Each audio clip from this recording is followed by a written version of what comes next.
Hey everyone, welcome to Reflections, the Wisdom of Edgar Cayce. We're happy to be coming to you live courtesy of our broadcasting partner, moretalk.tv. This week on the show, I'm honored to welcome Dr. Herb Puryear.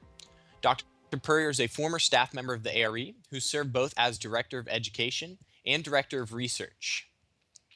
Since 1982, he has been the president of the Logos Center, founded by himself and his wife, Ann, in Phoenix, Arizona. You can visit their website at logoscenter.org. He received his PhD in clinical psychology from the University of North Carolina and is also the author of 8 books, including the Edgar Cayce Primer and Why Jesus Taught Reincarnation. Prior to joining the ARE staff, he taught psychology at Trinity University in San Antonio, Texas. Herb will be the featured speaker at the headquarters conference, Many Lives, One Soul, Reincarnation, Life Before Life, and Your Soul's Plan from September 26th through the 28th. And that's here in Virginia Beach. And he will be putting on a presentation entitled Why Jesus Taught Reincarnation. Dr. Herb Puryear, thank you so much for joining us today on the show. Thank you, Brenton. Absolutely. And I had a question, just a personal question. How did you first get introduced to the Edgar Cayce readings in the ARE? Well, I must tell you, it's a long story way back, but in 1947, as I entered Baylor University, I came across a book called The Reach of the Mind, which was the objective research of J.B. Ryan in parapsychology. I showed it to my science professors, and they laughed. I showed it to my Bible professors, and they were offended. And so that doubled my interest in it, and I started reading in the field of parapsychology, especially while I was in the Navy and had some time, and I came upon There Is a River. So I read the story of Cayce, There Is a River, in 1951, and I was military stationed just 70 miles south of Virginia Beach in 53, and I started going over to Virginia Beach, and I got a temporary duty assignment that was in an immediate area, and I spent 3 weeks living at the old Cayce home over on Arctic Circle. So by the time I was sent overseas, I had a stack of Cayce material a couple inches high, and I immersed myself in that while I was in Japan for a year. Oh, wow. And as a clinical psychologist, how do these readings affect you? Well, of course, the readings came way before. I had an interest in psychology. I planned at Baylor a double major in Bible and psychology, and I had one course there. But after I got out of the military, I finished my undergraduate major. So I wrote, while I was at Stanford, I wrote 3 term papers on reincarnation, one for a abnormal psych class, one for a comparative religion class, and one for a religious ethics class. So I immediately started working with it even while I was in undergraduate school. And when I got to graduate school, not only was there a professor on the staff at University of North Carolina who was interested in parapsychology, but also a couple of fellow students, Charles Tart and Bob Vandercastle, both of whom have been very active in parapsychological research. That their interest went in the direction of more objective research, and mine, of course, was much more challenged by the Cayce material. Right. And was parapsychology accepted by academia at the time, or was it still kind of a hush-hush topic? Oh, very, very hush-hush. It was. It's interesting that at Stanford there had been a person interested in psychology, interested, and there was a grant that no one ever claimed because they wouldn't award it. And then I was just lucky at the University of North Carolina to find a few compatible people.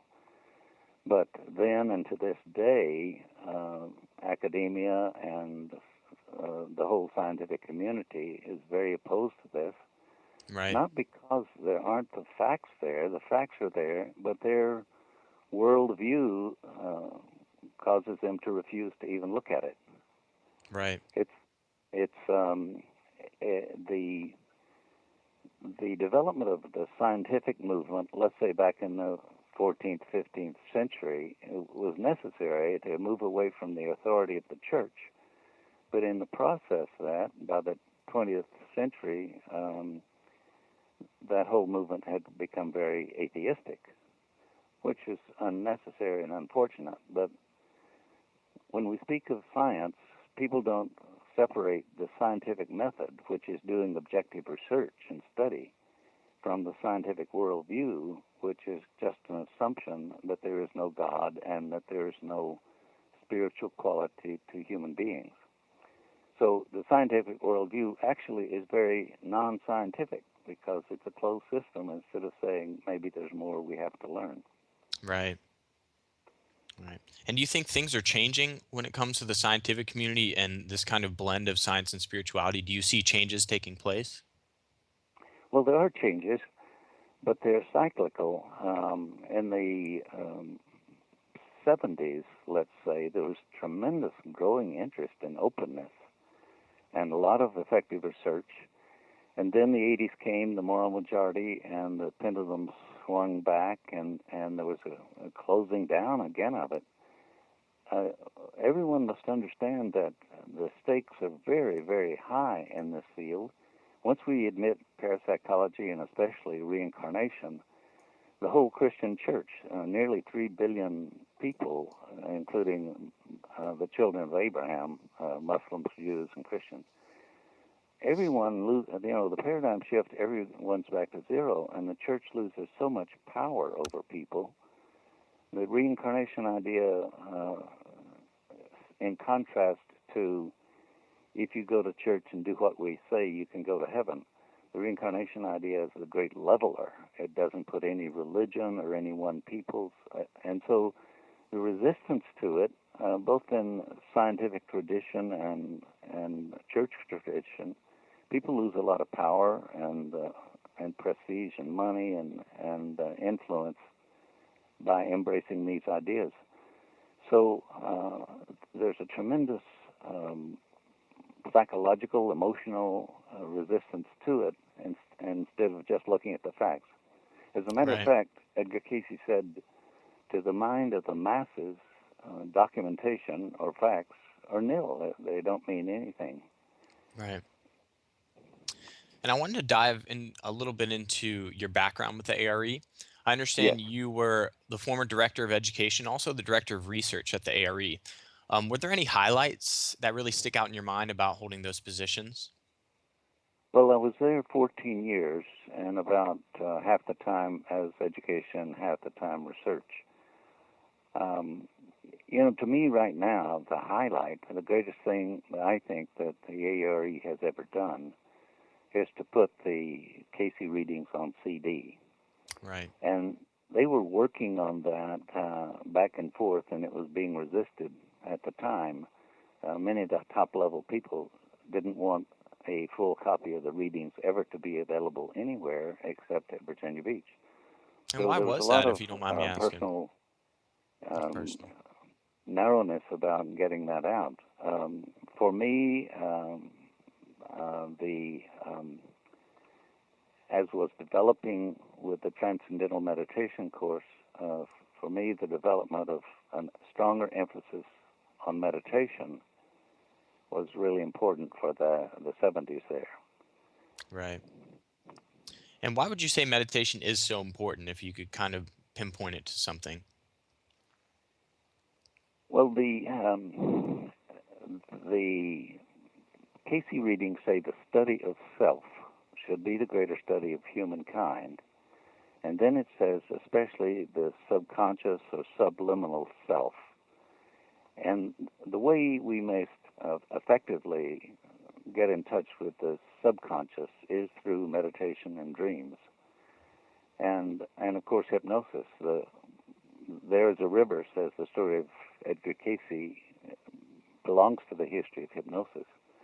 So accessing the subconscious mind is where you get to paranormal phenomena or healing, awareness of past lives.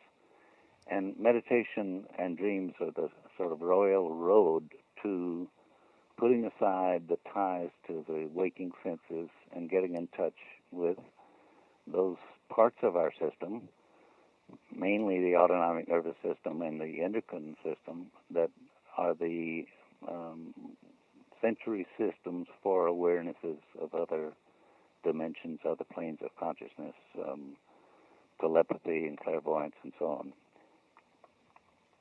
And what would you suggest to somebody who's maybe struggling with meditation or understanding their self? Is there any helpful suggestions? Well, we did an objective study while I was there that showed that practicing meditation, according to the Cayce method, enhanced dream recall. So they go together, and the book that I wrote, Meditation in the Mind of Man, with Mark Thurston, people thought was too complicated. Someone else wrote a book on meditation made simple. Well, it's simple in any case. It is simply sitting down, being still, being quiet, motionless. A lot of people say, well, I can't meditate because I can't control my mind. Right. Well, the secret of the golden flower says, make a medicine of the illness. That is, to put the moving mind to work. And the way you do that, according to Cayce, is with affirmations like the Lord's Prayer. These affirmations, he says, repeat them, and then be still and quiet. If your mind drifts away, bring it back. But the idea of these affirmations, like, not my will, but thine be done, that is to awaken a higher consciousness. And as you really desire that, the physiology of attunement is brought more and more into play. So Right. people that have trouble, they just need to take the Search for God material, read that first chapter, which is really rich. Every time I read it, I get a little more out of it. And Cayce said, put meditation up front. Let people know what it's all about. Right. And he said, the Lord's Prayer, Jesus gave that prayer for the very purpose of opening the 7 spiritual centers. Right. And that's one of the first things when I first went to Virginia Beach in 1953. Some of the old timers, like Hannah Miller and Eula Allen, that had gotten Cayce readings, they started talking with me about the power of the Lord's Prayer as it relates to those centers. So I think because the affirmations in the Search for God seem to be long, most people don't understand that they are mantra. They are powerful seed syllables to awaken deep forces within the unconscious or the subconscious and the superconscious. So it is taking it seriously, but no one gets anywhere unless they sit still and motionless regularly every day for a while. Right. Absolutely. And we talked a little bit about you being the director of research previously for the ARE. What kind of research were you guys involved in? I'm curious. Well, there were two things. One was, of course, the important part was research on the readings. I worked closely with Marilyn Peterson and May Gimbert Sinclair, and they were going through, they're the team that put together the home library series. So the research on the readings and gathering things like personal testimony and affidavits that were supportive of the readings. And then the other, we had a team of a half a dozen, Mark Thurston and Bob Jeffries and Henry Reed and Richard Core, Charles Thomas.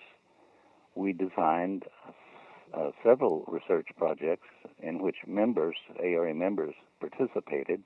One of them was a meditation project, and they were published in psychological journals. Okay. And do you know if is there still active research going on along those lines right now at the ARE? Well, it's been 31 years since I was there, and I have not kept in touch with their activities, so I do not know. Understandable. And what suggestions would you give for somebody who's kind of struggling to find their path? I know you talk a lot about suggestions that kind of blend different religions together. You're very big on comparative religion, which I think is extremely important for somebody to find their path. But you also wrote a book that was kind of day-to-day suggestions for how to find your path and how to stay in tune with spirit. Can you talk a little bit about that?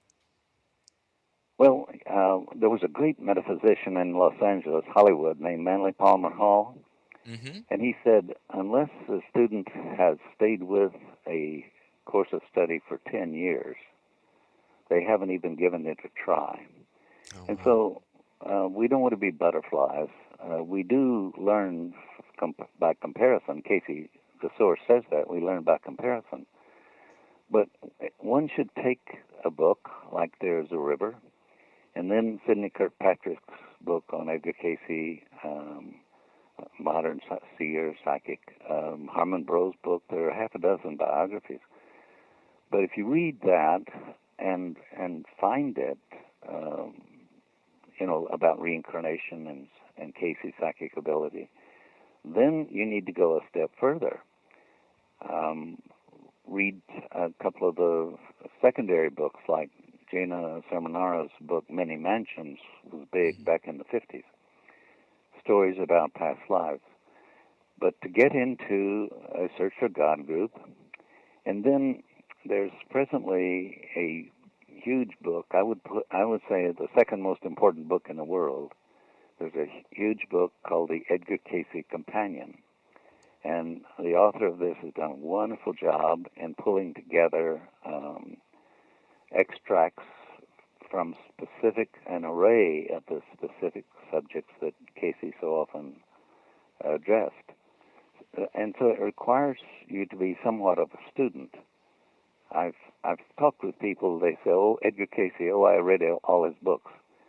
And when they say that, I know that they haven't read anything. You know, Right. you you have to you have to bear down a little. And so when we talk about the spiritual path, we don't want to be butterflies. We want to take up something that's of interest to us and look very, very deeply at it. Right. Absolutely. That's a great suggestion. Thank you. We're going to take a quick break here, Herbert. We'll be right back with more from Herbert Puryear here on Reflections, the Wisdom of Edgar Cayce.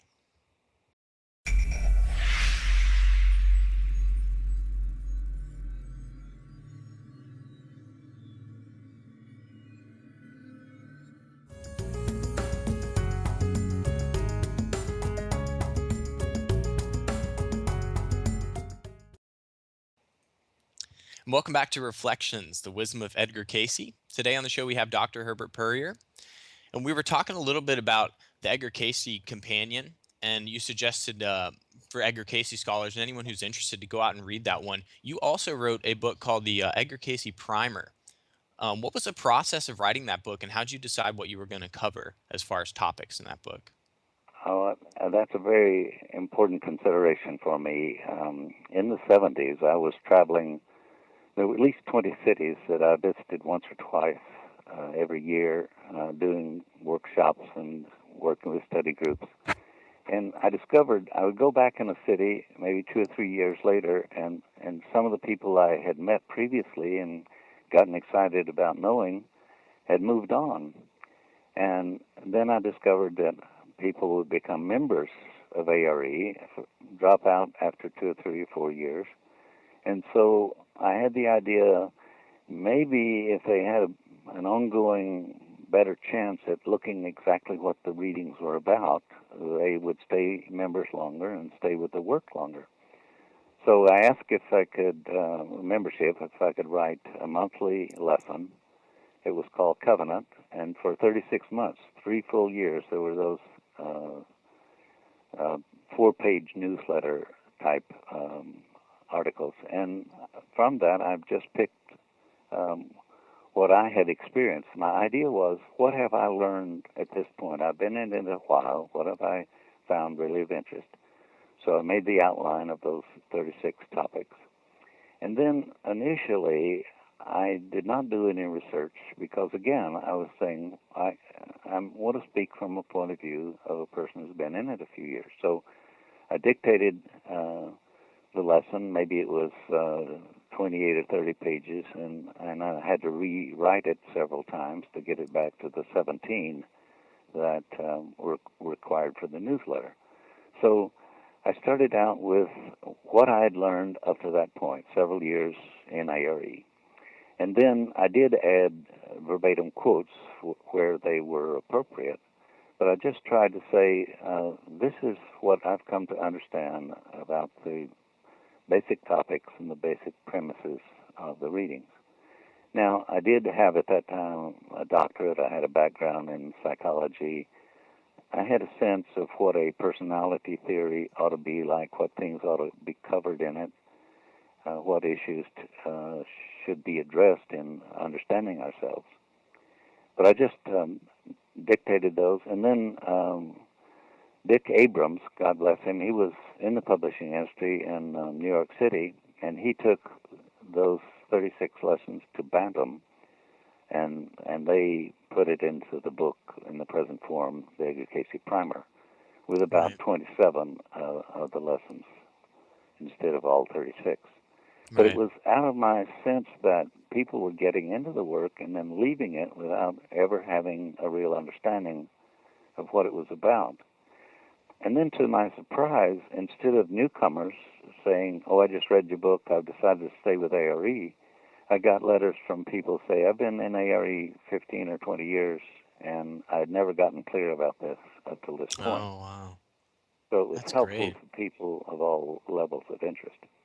Yeah, it's great to get that feedback. Yeah, I haven't read the whole thing, but I got a chance to thumb through it, and it's wonderful. I definitely look forward to reading the whole thing. How did Great. how did having all this Edgar Cayce material, um, how were you able to find a link between what you had learned getting your PhD and what you were finding in the Edgar Cayce material? Was there any psychology in the Edgar Cayce readings that you could pull out? Well, someone asked about the best book on psychology. Asked Casey, what's the best book on psychology? And he said the Right. book of John, because that Ah, is the psychology of life. right. But what I've found is um, a lot of people who are enthused about Casey don't really see the richness of it. I used to tell people, if you don't know what the question is, you won't recognize the answer. And so, as psychologists and different views like Carl Jung and Sigmund Freud and Adler and others, as they've addressed the nature of man, you can see what questions there are. For example, free will. How does psychology address free will? Not very effectively. Right. And so, what is the psychology what is needed in a psychology to have a kind of being that can have free will? So and then, especially in the physiology of meditation, in trying to read that in Cayce, if you don't know what the questions are in physiology, here's an example. The seven centers, or what some people call chakras. Cayce never used the word chakra. Right. But the seven centers, in India, they say, don't look for a physiological correlate. But Cayce says, of course, there is a physiological correlate because the mental body, the physical body, the spiritual body are one. So anything that takes place at a spiritual level has a physiological correlate. And he ties in then those seven centers with the seven endocrine glands. And they're not the centers, they're the physiological correlate of the spiritual center in the spiritual body. Right. But back to your question, when we were in Russia, we did an ARE trip to Russia in 1971, and they were interested in studying yogins And when I tried to talk with them about the yogic chakra system, they weren't interested at all. They were just interested in the phenomena and not addressing the underlying physiological process of the phenomena. And that's been the main problem of most parapsychological research, is they've been trying to prove it's there instead of trying to understand the laws underlying it. Right. It's like most parapsychologists are like Benjamin Franklin with his kite, just getting struck by lightning. Instead of going to, the great progress in electronics was with what's called Ohm's law, showing the ratios and relationships between voltage and amperage and resistance. And once you address the lawfulness, then you can do amazing things with it. And Right. in this field, so many people, Cayce is so big on lawfulness, and so many people don't even address this idea of universal law. So once you say there is universal law, then we need to start affirming that and trying to understand how those laws work with respect to our spiritual progress and spiritual attunement. Right. Now, And one of those laws is sorry. like begets like. What we sow is what we're going to reap. And that's where reincarnation comes in. Right. And what can you tell us about the nature of the soul and its relation to the psyche? I know you talk a lot about that topic, and it's such a fascinating topic, I think, because it's so just misunderstood. Can you tell us a little bit about that? Sure. Well, the vastness, I find a lot of people, their minds are just sort of unwilling to consider the vastness of it. Right. But when we speak of the soul, Cayce, he's just so beautiful, so amazing, so instructive. But he says that we are, as souls, we are a characteristic, a corpuscle, a facet, a love in the body of God.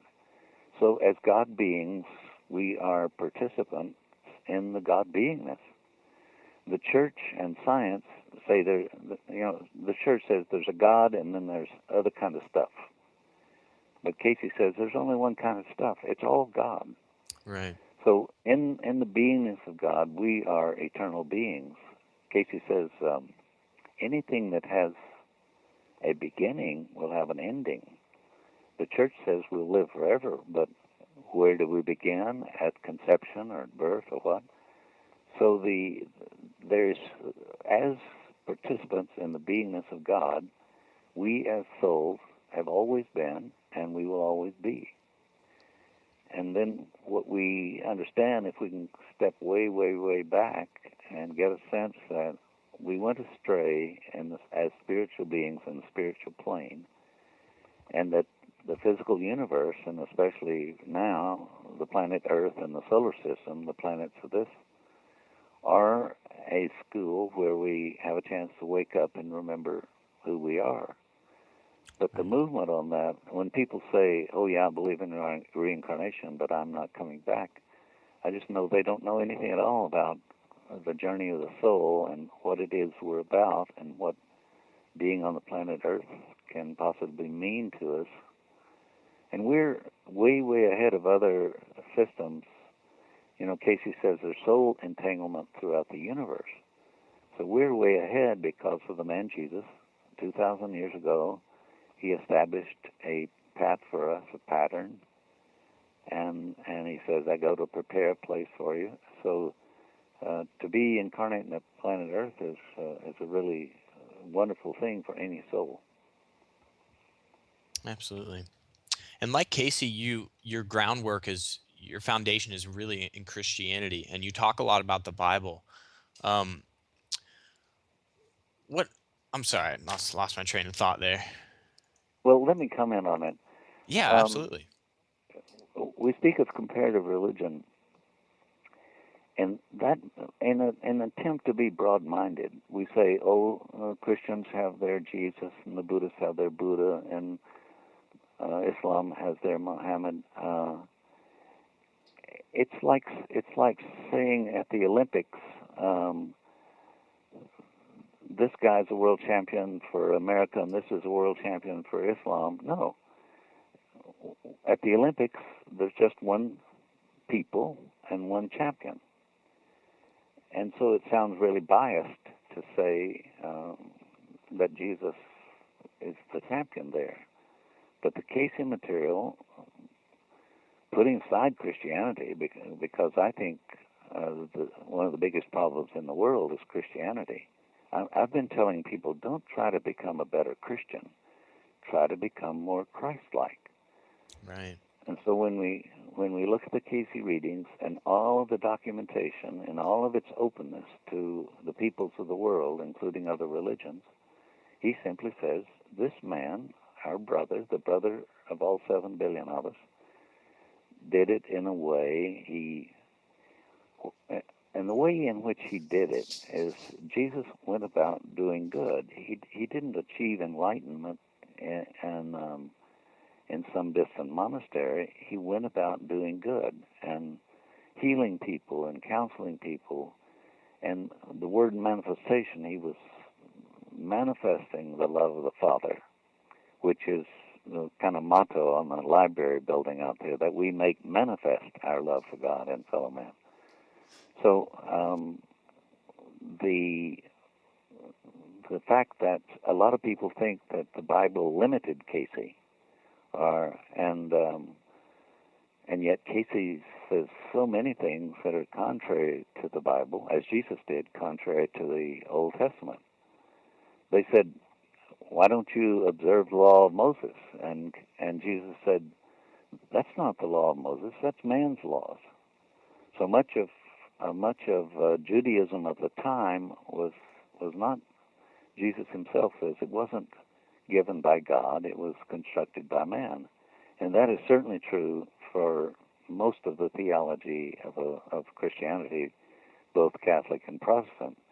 These are constructions that men did in the heat of debate, not Right. prayerful reference to the Bible as it stands. Right. That's great. And I'm going to move on to your upcoming talk here at the ARE because I really want to touch on this. Um, it shares the topic of your book, which is why Jesus taught reincarnation. And can you elaborate a little bit about your book and also what you can expect from the talk at the Virginia Beach headquarters here at the ARE? Well, the title of the book is serious, and there's a word "why" in it. The book title is not "Did he" or "How he did," but "Why." Right. So, for me, just in a couple of sentences, Cayce says reincarnation is a fact, and then in Malachi, we're told, "I will send you Elijah before the day of the coming of the Lord." And at least twice in the New Testament, Jesus says John the Baptist was Elijah. So that's all I need. Now then, remember, in one of the occasions he says, if you will receive it, this is Elijah. He who has ears to hear, let him hear. And in another place, Jesus says, I have many things to tell you, but you can't bear them now. So the question why is that I'm going to address September the 27th. Why did he want us to understand this? Why is it important for us to understand about reincarnation? Why is it important for us in the context of the teachings of Jesus? Why is it so important?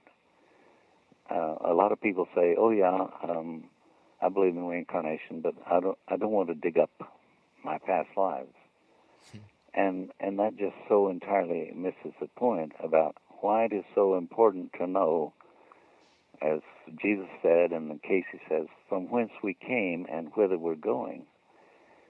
So the things I'm going to address is why it's important, especially for us in our time, to understand these universal laws and to try to make them better understood for the people that we deal with. This universal law, like begets like.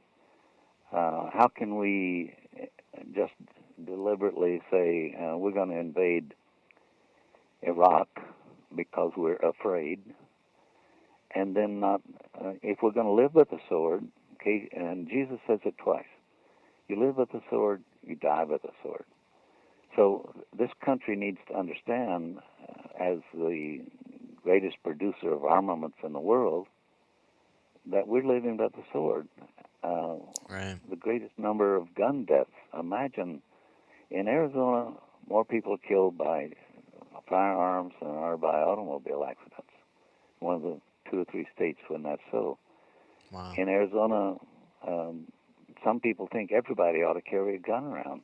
There's only one reason you carry a gun: you're afraid. Right. When you say, well, I have a right to defend myself.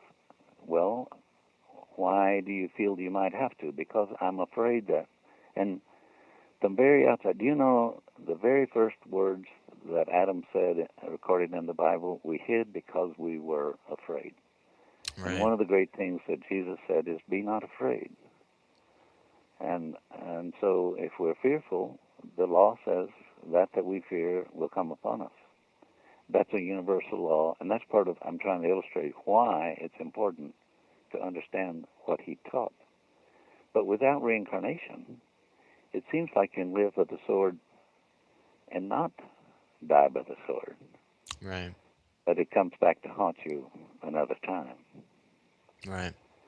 It does. It gives you a bigger picture understanding, and it helps you to understand cycles, which once you understand cycles, you can really get at the core of kind of natural laws.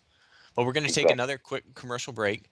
We'll be right back with more from Herbert Puryear here on Reflections, the Wisdom of Edgar Cayce.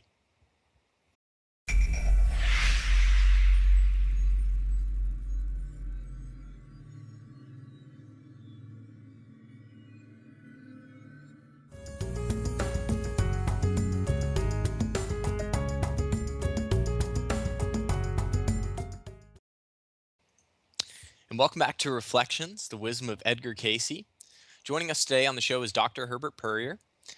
And Dr. Puryear, I wanted to ask you, you talk quite a bit about spiritual leadership, which I think is something that is extremely important and also a little bit misunderstood because of probably a lack of spiritual leadership, not only now, but historically. Can you tell us a little bit about how you would define spiritual leadership and whether or not you see it around us personally? Well, the interest that I have in that grew out of a Cayce reading. There were, I think, several readings given for a project back in the late 20s, early 30s for Atlantic University. And they said, should it be a spiritual university? And the Cayce source said, this has been the dream of all. And had such been established by any of the teachers, how different the map of the world. So the Cayce material is big on the idea of there being a university-level training program for spiritual leadership. I had hoped to be able to pursue that, getting the strength and energy to do it for us continues to be problematic. I think that was the intent for the Atlantic University project, but it means leaders like Edgar Cayce. In one work reading, they asked, should there be assistants, people to assist Cayce in giving readings? He said there should be hundreds. Mm-hmm. And so we need a spiritual training ground that not only includes getting so fully attuned that we can manifest the gifts of the Spirit, like Cayce did in his readings, or healing and so on, but being able to instruct people and bring them along. In a lot of study groups, they rotate leadership. Cayce said, unless the proper teachers are trained for this, it'll turn out to be just another thing poorly done. And Cayce said the study group material should be the textbooks for coming generations. So Search for God study group is like Spirituality 101. And some study groups never even get to book 2. But think about it as let's say if you're taking a major in college, you might take 10 courses, and most of us don't finish 101, Search for God, Book 1 and 2.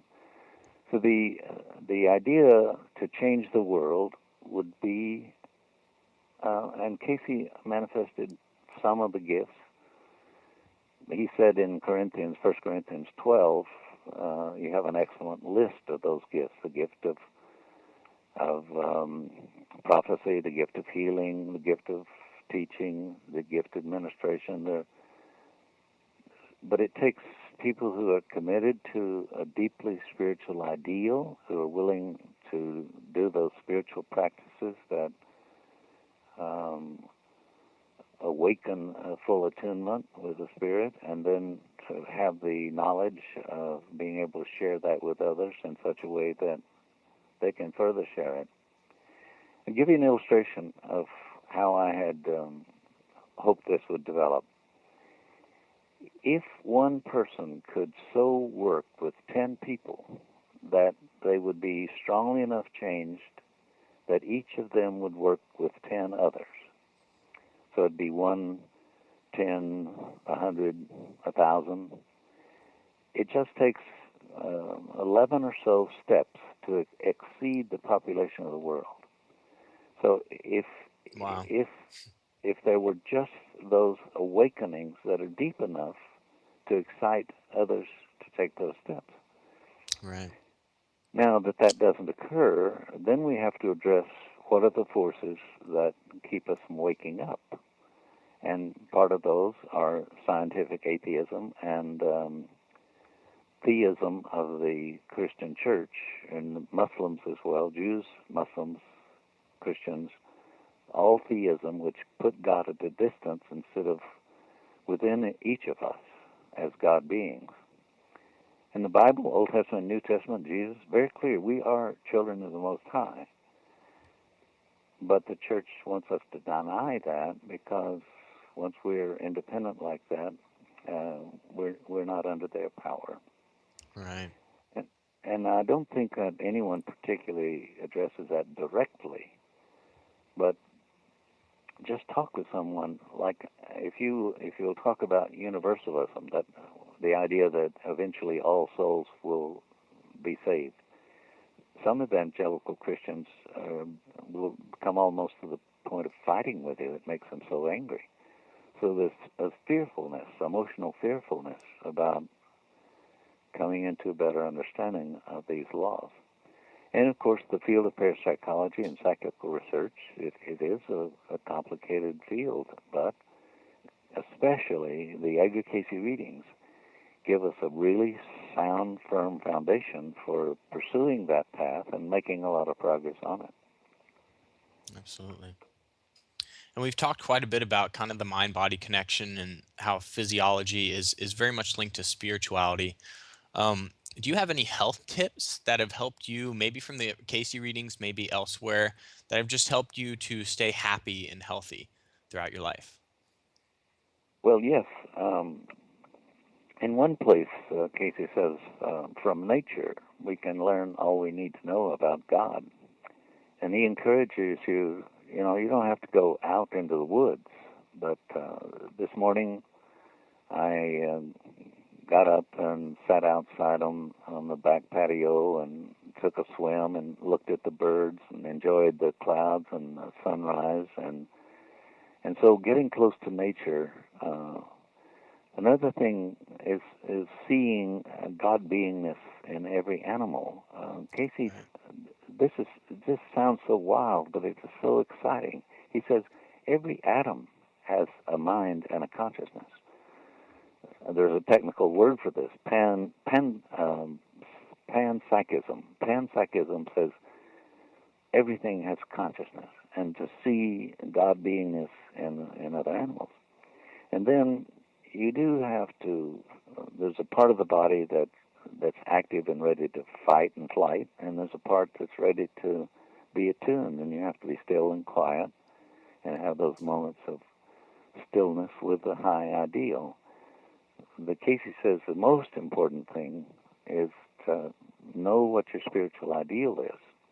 And then secondly, to require, control, induce the mind to dwell upon that ideal. And so for me, the ideal is the path set by Jesus and who became the Christ. And as we return to that again and again and get a renewed sense of his abiding presence, he said, "Lo, I am with you always." So when I open a prayer, I don't invoke the presence of Jesus. I say, help us to open our consciousness to his abiding presence. So that's one of the things, is to have a sense of the abiding beingness of God in our lives and of this personal presence that we have through the Master. Absolutely. And we touched a little bit about spiritual leadership, and you said Edgar Cayce was a true spiritual leader. I couldn't agree more, and it makes me wonder, what role do you see the ARE and the Edgar Cayce readings playing in the future, as one would hope we tend to awaken up and become more spiritually enlivened? Well, that's part of what I want to do on September the 27th, is challenge those present to take this material more seriously and try to find more effective and creative ways to get it out there. The leadership we're talking about is getting attuned enough to know what to say when and to whom, and having the courage to stand by our high principles. The Cayce material on several occasions talks about worldwide problems, like in the World Affairs readings, and yet it says, and it comes back to us as individuals, and it's your responsibility, he says. So we need to assume responsibility for an awakening of consciousness. And that's why this mathematical thing is so important. The mathematics of salvation is, if one person can change 10, then we're on our way.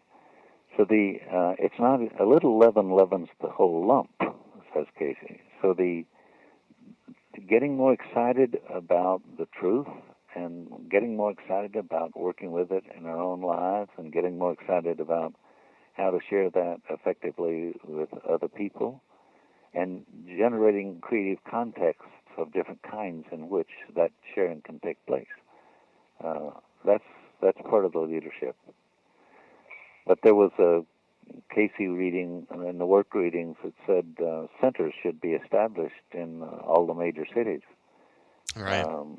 What would have happened in, let's say, when I came aboard in 1969, what would have happened if we had said, okay, we're going to set up a Cayce Center in Dallas and in Los Angeles and in Sacramento and in Portland, and then have training programs there so that the Search for God material would not be just poorly done. But when it was a kind of let people develop on their own without sharing this great wisdom, then it didn't spread the way it did. And there were a couple of parallels at that time in the 70s. Jose Silva's Mind Control and Maharishi's TM, Transcendental Meditation. Both of them trained leaders, and they went out and developed workshops to further train other leaders. And TM just grew like mad, and yet, because we didn't have a strong leadership training program and didn't develop centers where people could come for that training, I think we were not as effective as we could have been. Right. And then on that topic, before we run out of time, I'd like to last touch on the Logos Center. And can you tell us a little bit about this kind of passion project that's manifested into, I'm sure, a wonderful thing that you're having fun with? Well, my wife of 31, 32 years, Anne, was on the staff at the ARE Clinic. Bill and Gladys McGarry, two physicians here in Phoenix, developed an ARE Clinic here in the 70s. And she was on the staff, and she gave readings much along the line of Edgar Cayce. Had actually conducted over 7,000 of these amazing readings. Oh, wow. So part of our work was built around the psychic work of Anne and my encouragement and my familiarity with Cayce to have a kind of enthusiasm enthusiasm about conducting these readings. But our work has been, her readings were always soundly supportive of the Cayce material. Someone asked about developing the course of study, and her source says, well, you have that in the Search of God. Why redo it? But we also had a stronger emphasis on holistic healing, on comparative studies, and relating the Bible and the teachings of Christianity to psychic development. So our idea was that it would be a teaching center, learning center. We incorporated as a church so that we could teach in a different way, but we considered ourselves more an educational center than a standard kind of church. Right. I have always, ever since 1956, I have tried to be active in a Search for God study group program. We've always had that going at our center. But in the university sense, I always tried to have a Course in Miracles group and other groups. Not that I think those are as important as his Cayce material, but Cayce does say we learn by comparison. Right. So Absolutely, I couldn't agree more. the idea was a broader spiritual university. As it turns out, we were not that effective in developing that. About that time, people, instead of getting an education for an education's sake, started saying, why pay for a course of study if I can't count on getting a job once I finish it? Right. And we didn't have any jobs at the end of it. Like Unity, you go to Unity Church of Christianity, School of Christianity, you come out and the community is big enough to start a Unity church. Right. So, but something like that has to happen. There needs to be more of a collaboration of spiritual centers supporting each other, and encouraging that kind of teamwork is not easy. Right. Right. I think there's a lot of good things to come for the future, and I'm glad we're Oh, here yeah. to witness it for sure. There's a lot of good stuff going on. You bet. Cayce said, be Yeah. glad to be alive at this time and to be a part of the coming spiritual leadership of the world. So that's where we are. Yeah, absolutely. Well, thank you so much, Herb. I really appreciate you coming on the show and taking some time out of your day to share your wisdom with us. It truly is an honor, and it's been a pleasure listening to you. So thank you so much. Well, thank you, Brenton, and I look forward to seeing you in Virginia Beach. Absolutely. I'll see you in September. All right, so long. Hope everyone enjoyed my interview with Dr. Herb Puryear. Dr. Puryear will be a featured speaker at the Virginia Beach Conference, Many Lives, One Soul, Reincarnation, Life Before Life, and Your Soul's Plan. This will be from September 26th through the 28th, and he will be putting on a presentation entitled Why Jesus Taught Reincarnation. To register for this conference and others offered here at the ARE in Virginia Beach, you can visit us at edgarcayce.org/conferences. On behalf of everyone here at the Association for Research and Enlightenment, and of course moretalk.tv, I'm your host, Brenton Bickerstaff, reminding you in the words of Dr. Herb Puryear, although we may not have the same ideas, we must all hold the same ideal. That ideal is to experience and express divine love in the earth. Have a wonderful week, everybody. Much love.